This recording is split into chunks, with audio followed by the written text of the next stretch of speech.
جناب آخیا جانا کہ پٹھوار نی زمین ایک ایسی خاص تاثیر ہے کہ غدار پیدا نہیں کرنی، اس زمین پیدا ہونے والا سر کٹائی تے سکنا لیکن سر جھکائی نہیں سکنا۔ اس لیے اگر تساں لازوال مثال تکنا چاہو تو روات قلعے وچ دفن سلطان سارنگ خان گکھڑ تے اس نے 16 بیٹے دی قبراں تکی سکنے ہو، جو ایک بادشاہ نی شجاعت، غیرت تے وفا نی لازوال داستان یا جس داستان کی سنی اج بھی ایک پٹھواری نا سینہ فخر نال چوڑا ہوئی جانا۔ جڑے رہو ساڈے نال ویڈیو وچ، تساں ساری تاریخ تے واقعات دسنے ہاں۔ تصور کرو سال ہے 1540 تے ہندوستان نا تخت الٹی چکیا۔ شیر شاہ سوری نا ایک ایسا طوفان بنی برپا ہویا جس مغلیہ سلطنت نے جڑیں لائی سٹیاں تے بڑے بڑے مغلیہ سلطنت نے جو متعدی سے وہ شیر شاہ سوری نال جائی ہاتھ ملانا شروع ہوئی۔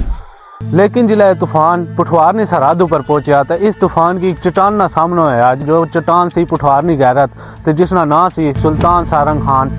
گکھڑ۔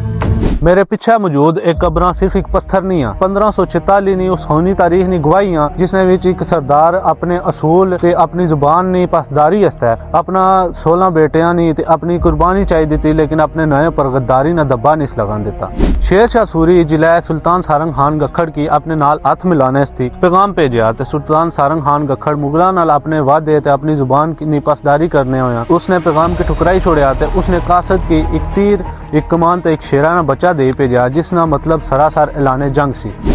شیر شاہ سوری سلطان سارنگ خان گکھڑ نا جواب سننے تو بعد اپنی فوج کے نیز سلطان سارنگ خان گکھڑ نے مقابلہ کرنے سی روہتاس پہنچیا تے جس تک گل کریا سلطان سارنگ خان گکھڑ نہیں اس نے اس علاقے پر اثر و رسوخ تے بہت سی، لیکن اس نے کوئی ایک قلیل تعداد فوج نہیں قلیل تعداد موجود سی، لیکن اپنی فوج نی تعداد نہیں تکی شیر شاہ سوری نے مقابلہ کرنے سی نکل پے۔ پھر اشنا 46 نا او دن جس دن دو فوجاں آمنے سامنے ہوئی، ایک طرف سلطان سارنگ خان گکھڑ اپنے بہت ہی قلیل لشکر نال کھڑا ہونا، دوسری طرف شیر شاہ سوری اپنے بہت ہی بڑے لشکر نال سینہ تانی کھڑا ہونا۔ جنگ سٹارٹ ہوئی جانی، نتیجہ وہی نکلنا جڑے تساں سارے سوچی سمجھی سکنے ہو، کیونکہ ایک چھوٹی جی فوج شیر شاہ سوری نے اتنے بڑے لشکر نہ مقابلہ نہیں کر سکنی، اس نے نہیں ٹکی سکنی، لیکن سلطان سارنگ خان گکھڑ اپنی تے اپنے 16 بیٹیاں کی قربانی دئی تاریخ نے پنیاں وچ ہمیشہ زندہ ہوئی جانا۔ کچھ او بھی سے جنہاں اپنی وفاداری اپنی زبان بیچی تے اپنے نئے پر غداری نہیں مور لوائی کیندی، لیکن سلطان سارنگ خان گکھڑ اپنی تے اپنے 16 بیٹیاں کی قربانی قبول کیتی،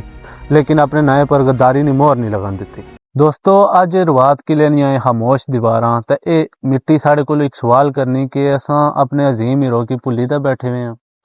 سلطان سارنگ خان گکھڑ نی کہانی کوئی تاریخ نہیں ہے، بلکہ اے چیزاں ساڈے خون شامل ہیں کہ اساں یہ یاد دلانیاں کہ اساں اس خطے نے وارث ہاں جس خطے وچ سر کٹنا منظور ہے لیکن گل کٹن ہونی منظور نہیں ہے۔ آخر اوپر سارے کو اجازت چاہساں ویڈیو نہ ایتھے اختتام کرنے ہاں۔ اللہ تساں سارے کی اسنا تے وسنا رکھے، سارا وسنا رہے پٹھوار، اسنا رہے پٹھوار۔